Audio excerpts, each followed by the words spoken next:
தொண்டை வலியா இருக்கு, ஆஸ்பத்திரிக்கு போயிட்டு வந்துடுறேம்மா. சரிங்க அத்தை. அவங்கள பார்த்து பத்திரமா கூட்டிட்டு போயிட்டு வாப்பா. சரிப்பா. ஏமா சோகமா நான் இருக்க? இருக்கிறப்பவே உனக்கும் உன் பொண்டாட்டிக்கு ஏதாவது தொண்டை செய்யணும். வலி போய் ஓவரா செய்யிட்டு வாமா. அம்மா வாயை தரங்க. என்ன வாய்க்குள்ள அரண்மனையே தெரியுது.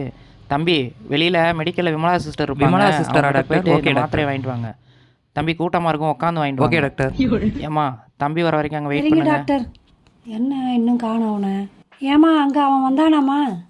இல்லையே அத்தை, உங்க கூட தானே வந்தாங்க. விமலாவை பார்க்க போறேன்னு போனாமா, ஆளையே காணோம். சரிங்க அத்தை, நான் கால் பண்ணி கேட்குறேன். ஹலோ. பெத்த தாயை ஆஸ்பத்திரியில் விட்டுட்டு ஏதோ விமலாவை பார்க்க போறேன்னு சொல்லிட்டு போனேன். கொஞ்சமாக அறிவு இருக்கா அவங்களுக்கு? நான் சொல்றத கொஞ்சம் கேளுடி. நீ எதுவும் பேசாத, முதல்ல அவங்க கிட்ட போ. எனக்கு போன் பண்ணாம அவளுக்கு போன் பண்ணி என்னமா சொன்ன? மாத்திரை வாங்க போனேன்னு சொன்னப்பா. ஒழுங்கா சொல்லு, என்ன சொன்ன? விமலாவை பார்க்க போனேன்னு சொன்னேன். உன் பொண்டாட்டிக்கு ஏதாவது செய்யணும். சரி விடுறா, நீ அடி வாங்குறது சகஜம் தானே.